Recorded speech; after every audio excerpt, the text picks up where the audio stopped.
Bonjour à tous, ça fait maintenant un mois et demi que nous sommes confinés et nous est venue l'idée de vous proposer une petite présentation du ciel, à défaut de vraies séances de planétarium, une petite séance de découverte du ciel actuel, aujourd'hui 30 avril, avec une présentation tout simplement du ciel de ce soir.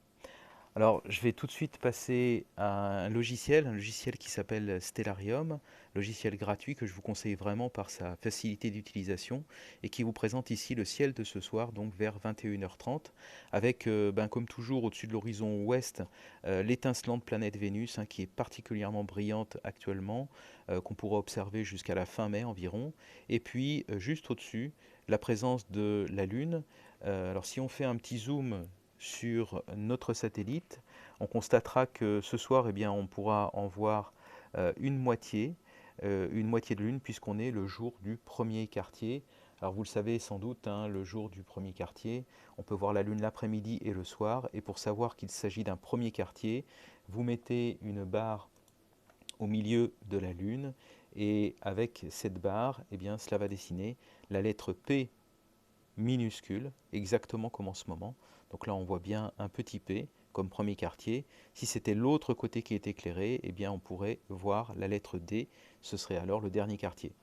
Alors à noter que le premier quartier est visible l'après-midi et le soir, alors que le dernier quartier, lui, est plutôt visible en fin de nuit et le matin. Donc une moitié simplement de la Lune qui est éclairée en ce moment. Alors pourquoi ce terme de quartier? Eh bien là, ici, on voit que la Lune a la forme d'un disque. On a l'impression de voir la moitié d'un disque, donc son vrai nom, ça devrait être la demi-lune. Mais en réalité, ce demi-disque, cette partie éclairée forme la moitié d'une sphère. La moitié d'un disque, c'est la moitié de la moitié d'une sphère. Et donc la moitié de la moitié, c'est le quart, d'où le terme de quartier de lune pour la lune, donc actuellement. On revient un petit peu en arrière et on va basculer maintenant au-dessus de l'horizon nord pour vous expliquer un certain nombre de choses qui sont très intéressantes dans cette direction du ciel. Et puis parallèlement à ça, on va largement accélérer le temps de façon à observer le ciel que l'on pourra voir aux alentours de 21h, 22h30 plus exactement. Et vers 22h30, on a ici un ciel qui est rempli de quelques milliers d'étoiles. Alors c'est pas le ciel que vous verriez en pleine ville, néanmoins moi je veux insister en vous parlant des étoiles qui sont parmi les plus brillantes. Alors, la première chose qu'on peut dire, c'est que, vous le voyez, il y a Vénus donc au-dessus de l'horizon ouest, vers 22h30, et puis vous avez un certain nombre d'étoiles.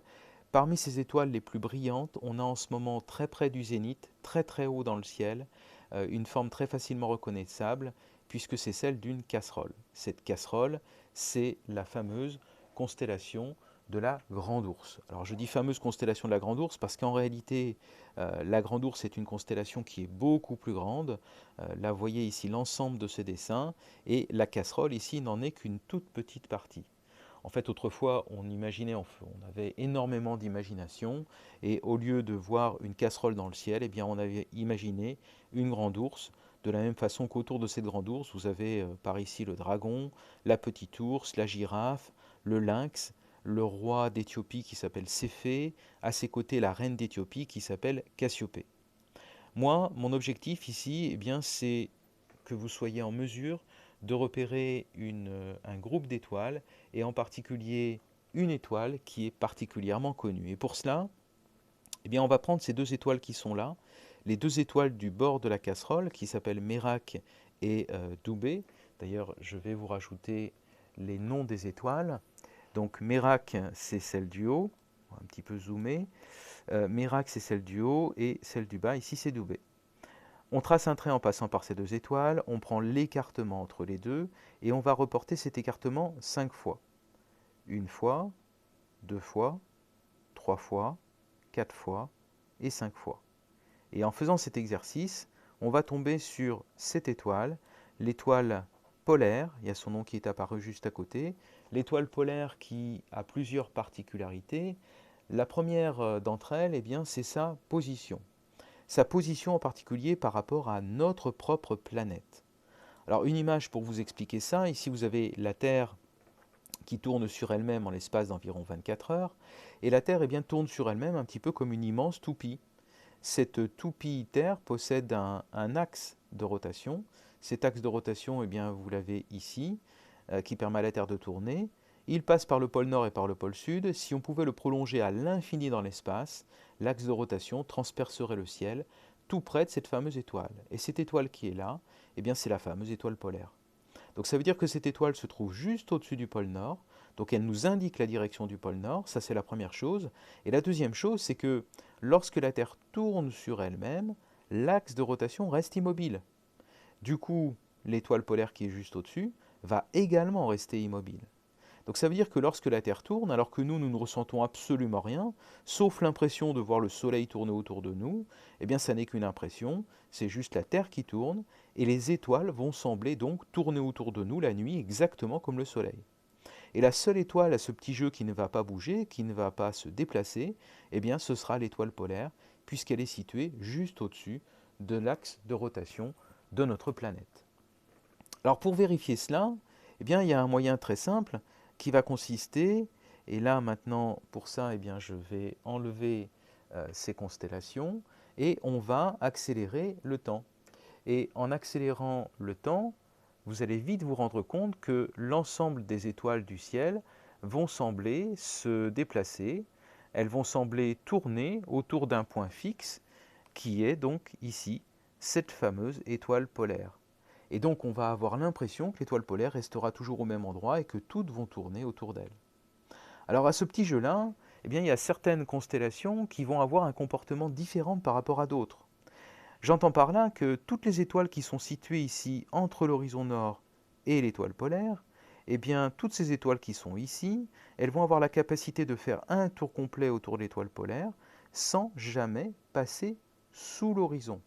Donc ça va définir tout ça une région du ciel, et toutes les étoiles qui sont situées à l'intérieur de ce cercle eh bien, auront la capacité de faire un tour complet sans jamais se coucher. Si on re-regarde les constellations qui sont présentes à l'intérieur de ce cercle, eh bien, on va retrouver la casserole, pas la grande ours en entier, hein, vous voyez que les pattes ici bien, vont passer sous l'horizon. On y voit également le lynx, la girafe, la Cassiopée, Céphée, le dragon, qui seront des constellations qu'on appelle circumpolaires, c'est-à-dire des constellations qu'on peut voir toute l'année. Donc ça signifie que ces groupes d'étoiles, quelle que soit l'heure de la nuit, quelle que soit la saison, depuis la France métropolitaine, je précise, eh bien vous les verrez toutes les nuits. Donc ce sont des excellents points de repère pour pouvoir démarrer cette observation du ciel. Alors si je continuais juste pour l'anecdote eh bien, d'accélérer le temps, on se rendrait bien compte de ce mouvement permanent des étoiles ici autour de l'étoile polaire qui elle va donc toujours nous indiquer la direction du pôle Nord. Voilà, je vous ai fait cette présentation un petit peu rapide, je ne voulais pas non plus que ce soit trop long. Si ça vous a plu, n'hésitez pas à nous le dire, ça nous encouragera éventuellement à poursuivre ce genre d'animation. Et puis sinon, je vous souhaite un bon confinement, bonne suite de confinement, une bonne journée, une belle soirée, de bonnes observations du ciel et je vous dis à bientôt.